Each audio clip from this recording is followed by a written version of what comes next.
तो ये जो स्ट्रॉन्ग सोल्यूशन है ये फंगस को मुकम्मल तौर पे एलिमिनेट कर देगा। साथ में ग्रोथ हार्मोन का काम करता है, जड़ों को मजबूत करता है। जड़ें जो है वो अच्छे तरीके से न्यूट्रिएंट्स को इनटेक करेंगी और जड़ों को ज़्यादा से ज़्यादा स्ट्रॉन्ग करेंगी और ताकतवर बनाएगी। तो कुछ इस तरीके से आपने पौधों की मिट्टी के अंदर डाल देना है। अस्सलाम वालेकुम दोस्तों, welcome to my organic plants garden.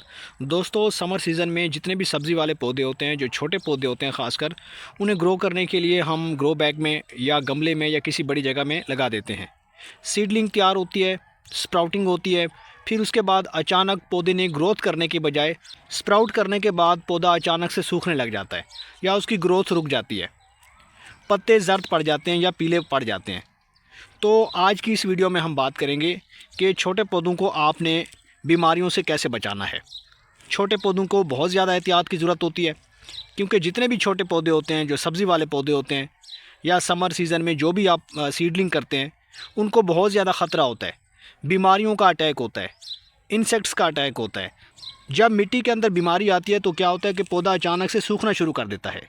Aahista Aahista पौधा बड़े होने के बजाय वहीं पे रुक जाता है और उसकी ग्रोथ जो है वो रिटार्ड हो जाती है। तो आज की इस वीडियो में आपको मैं एक ऐसा होममेड और फ्री वाला इलाज बताऊंगा जिससे आप अपने पौधों को बिल्कुल महफूज बना सकेंगे बीमारियों से। पौधे अच्छे तरीके से लश ग्रीन बनेंगे, ग्रोथ काफ़ी ज़्यादा फास्ट होगी। इस वीडियो को आपने एंड तक देखना है। और अगर आप हमारे चैनल पे नए हैं और आपने अभी तक चैनल को सब्सक्राइब नहीं किया तो जल्दी से भाई के चैनल को लाइक कर दें, सब्सक्राइब कर दें और बेल आइकन के बटन को भी प्रेस कर दें, ताकि गार्डनिंग से जुड़ी जो भी वीडियो अपलोड हो तो उसका नोटिफिकेशन आप तक पहुँच सके। तो चलिए दोस्तों, वीडियो को शुरू करते हैं। तो दोस्तों, अगर आप घर पे कोई भी सीडलिंग तैयार कर रहे हैं, छोटे पौधे लगा रहे हैं या सब्जियों वाले पौधे लगा रहे हैं और उनकी स्प्राउटिंग हो चुकी है, तो आपको इनके बारे में मुकम्मल इन्फॉर्मेशन होनी चाहिए कि पौधे आपके किस तरीके से ग्रो कर रहे हैं, उनकी ग्रोथ अच्छे से चल भी रही है या पौधे जो है वो स्प्राउटिंग के बाद ही मुरझाना शुरू कर दिए हैं और आपके लश ग्रीन जो पौधे हैं उनके पत्ते जो है धीरे धीरे पीले पड़ रहे हैं और पौधे सूख रहे हैं। अगर आप पौधों की अच्छी ग्रोथ चाहते हैं तो आपको ये मालूमात होनी चाहिए कि आप पौधों में पानी कब दे रहे हैं, पानी कितना दे रहे हैं, खाद कौन सी दे रहे हैं और साथ साथ में पौधों को टेम्परेचर कितना चाहिए। अगर ये मालूमात आपको हैं तो आप अपने पौधों की अच्छे से केयर कर सकते हैं। तो दोस्तों, पौधों को सेहतमंद रखने के लिए पौधों के बारे में जानकारी रखना बहुत ज़रूरी है। तो सब्ज़ी के पौधे लगाने के बाद आपने बेफिक्र नहीं हो जाना, बल्कि पौधों की आपने अच्छे से केयर करनी है। पौधों की अच्छी ग्रोथ के लिए आपने पौधों को वक्त पे पानी देना है। पौधों की मिट्टी वेल ड्रेन होनी चाहिए।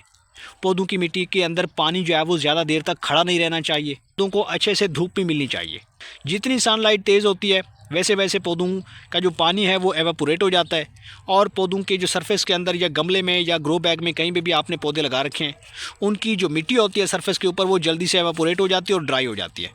तो सब्ज़ी वाले पौधों को चूँकि ड्राई माहौल पसंद नहीं होता, उनके लिए मिट्टी आपने इस तरीके से वेल ड्रेन बनानी है और उसके अंदर मॉइस्चर लेवल जो है वो आपने मेंटेन रखना है।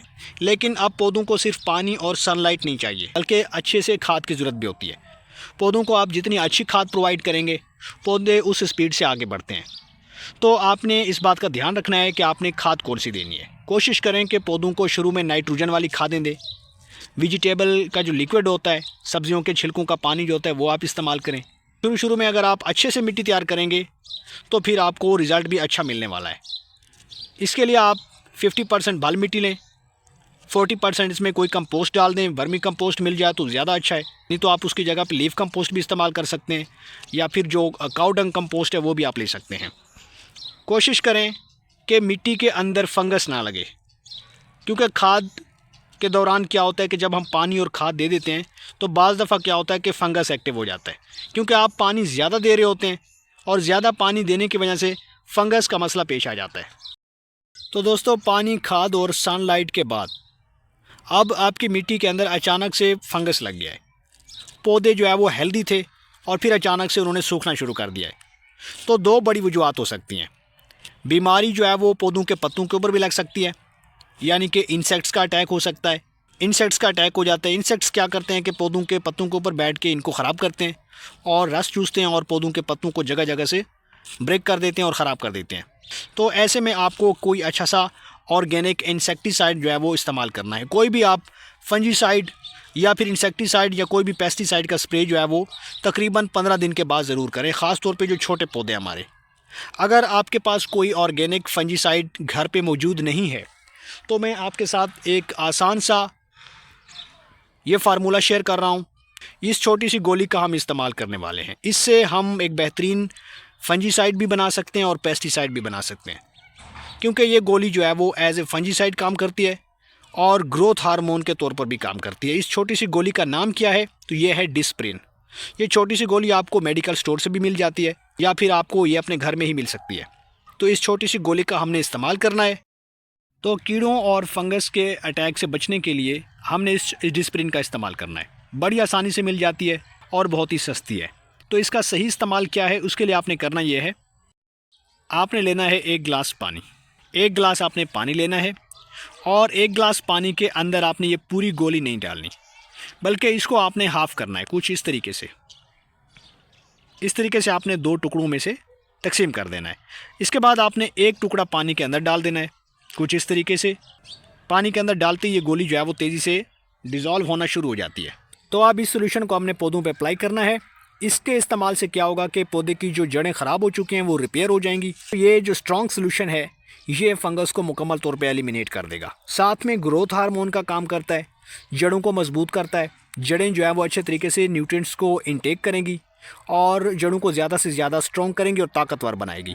तो कुछ इस तरीके से आपने पौधों की मिट्टी के अंदर डाल देना है। आधा सोल्यूशन मैंने मिट्टी के अंदर डाल दिया है और ये जो आधा सोल्यूशन बाकी बचा हुआ है इसका आपने क्या करना है? इसका आपने करना यह है, आसान सा तरीका। अगर आपके पास स्प्रेयर है तो आप स्प्रेयर की मदद से जो है वो इनके ऊपर स्प्रे कर सकते हैं, पौधे को शावर कर सकते हैं इससे। और इससे क्या होगा कि जो इंसेक्ट्स हैं उनका अटैक नहीं होगा। इस सोल्यूशन के बाद पौधों के पत्तों के ऊपर इंसेक्ट्स नहीं बैठेंगे, रस नहीं चूसेंगे और आपके पौधे जो है वो हेल्दी रहेंगे और बीमारियों से बचे रहेंगे। लेकिन अगर स्प्रेयर नहीं है आपके पास तो सिंपली आपने पौधों के ऊपर कुछ इस तरीके से डाल देना है। इस तरीके से आपने अच्छे से डाल देना है ताकि ये मुकम्मल पौधे के पत्ते अच्छे तरीके से नहला जाएं। तो इस तरीके से आप अपने पौधों को फंगस से और इंसेक्ट से बचा पाएंगे। उम्मीद करता हूँ आपको ये वीडियो पसंद आई होगी। वीडियो पसंद आई है तो वीडियो को लाइक कर दें, शेयर कर दें और अपने भाई के चैनल को सब्सक्राइब कर दें।